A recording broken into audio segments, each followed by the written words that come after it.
आशू हे काय सगळं? काय झालं? काय म्हणजे हे आपलं ऑफिस आहे का? आशू अरे कोणी इथे हाय हॅलो करत नाही, असे सगळे शांत बसलेत. असं आपलं ऑफिस कधी बघितलं नाहीये मी. इतकं शांत काय झालं? काय यार मी कारणीभूत आहे शिवा. म्हणजे शिवा आपल्या हातून ती डील गेली, मी तोडली. राधा सगळ्यांनी खूप कष्ट केले होते त्यासाठी आणि त्यामुळे सगळे नाराज असणं साहजिक आहे ना. आशू एवढी मोठी डील होती, तुला कळतंय का? तुझ्या एका डिसिजनमुळे अशा गोष्टी झाल्यात. शिवा अगं ही डील होत राहतील आणि नवीन काहीतरी येईल, त्याच्या लॉन्चला तू उपस्थित असशील. आशू हे सगळं होईल, पण आत्ताचं काय? आता मी बिल्स करणार आहे माझे, पुढे जात राहायचं. आशू आशू तुला त्रास नाही का होतंय? नाही अमुक आहे. आशू काय? माझ्याशी बोल आधी नीट. तुला खरंच त्रास नाही होतंय? शिवा त्रास करून काय करू? हे बघ, I have to move on. तिथेच राहून काय होणार नाही ना. मला सांग, तू ते पोलिसांबरोबर गेली होतीस, त्याचं काय झालं? काय होणार? तो उघडा पडला साहेब. म्हणजे? अरे म्हणजे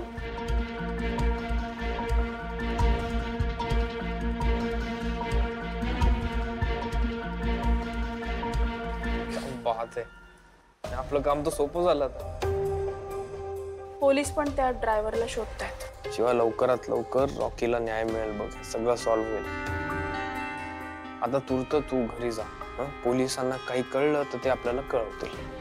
हो मी जाते, पण आधी मला वस्तीत जायचंय. पण आशू हे मला काही पटत नाही. तू एकदा विचार कर. अरे हा नाही, तुला कळतंय का? शिवा मी करतो विचार, डोंट वरी. प्लीज विचार कर. आणि हे येस करतो विचार. काळजी घे, मी आले.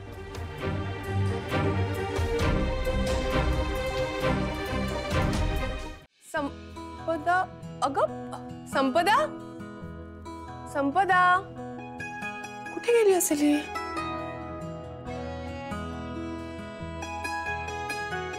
ये, कसं वाटतंय आता? बरं.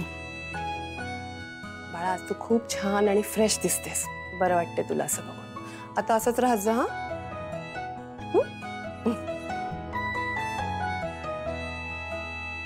उर्मिला, संपदा बाळा, बरं वाटतंय ना? हो काकू, बरं वाटतंय आता. ताई अगं मी आले तेव्हा आधीच उठून फ्रेश झाली होती. बरं आहे, आज नाश्ता करायला कशी खाली आली होतीस तसंच आता जेवायला सुद्धा खाली आहे. सगळ्यांबरोबर बसून जेवशील, सगळ्यांशी बोलशील तर बरं वाटेल तुला.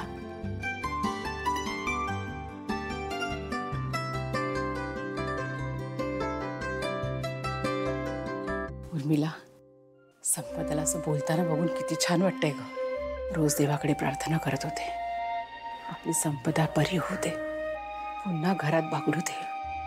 तिची बडबड नव्हती तर घर एकदम शांत शांत वाटत होतं. खरंय का ताई, गेले काही दिवस ना खूप अवघड गेलेत. म्हणजे बघ ना, संपदाचा तो खोडकरपणा, आशू सोबत तिचं डंबो डंबो करून भांडण, आणि मुख्य म्हणजे तिचे ते ब्लॉग बनवणं, व्हिडिओ बनवणं, सगळंच बंद होतं ग. पण आता शिवा आणि संपदा एकत्र आल्यात आणि संपदाचा स्माईल परत आलाय. त्या दोघी एकत्र आल्या ही सगळ्यात मोठी गोष्ट आहे. खरंय ताई, आणि बघ ना मला पण काय दुर्बुद्धी झाली होती आणि मी हे सगळं. अगं उर्मिला, झालं ते झालं, पुन्हा नको ते सगळं. आता पुढे बघ, सगळं छान होईल. चल. दिव्या, मला जरा तुझ्याशी बोलायचंय. नाही शिवा, एक मिनिट, ये बस. अगं आई, बस थांब ना जरा.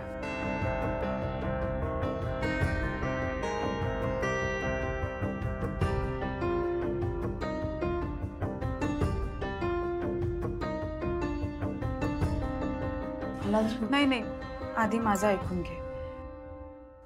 खरं तर मला नाही माहिती मी हे सगळं कसं बोलणार आहे, त्यावर तुझा विश्वास बसणार आहे की नाही, पण किमान माझ्या समाधानासाठी मला तुझी माफी मागायची. बहीण म्हणून खूप काही केलंयस माझ्यासाठी. मलाच त्याची किंमत कधी कळली नाही. हा, आणि थांब,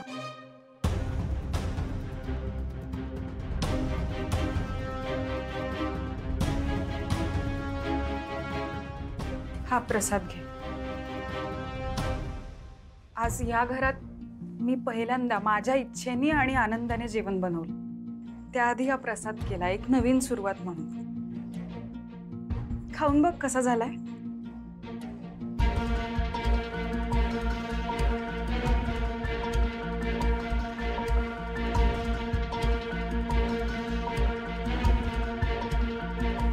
चांगला झालाय बघ. दिव्या, अगं मी तुला काय माफ करणार. आता खरं तर तूच स्वतःला माफ करणं गरजेचं आहे. तुला पश्चाताप होतोय हीच मोठी गोष्ट आहे. हे बघ, तुझ्याकडे ना आता तुझी संधी आहे. पश्चाताप होत असेल तर तो दिसेल आम्हाला, पण मी अशी लगेच माफी वगैरे कशी देणार अगं.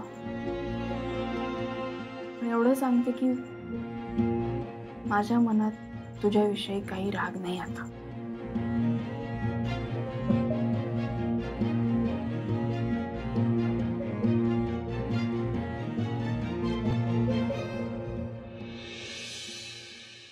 तू घरी नाही येणार? चंदनची माफी मिळाल्यावर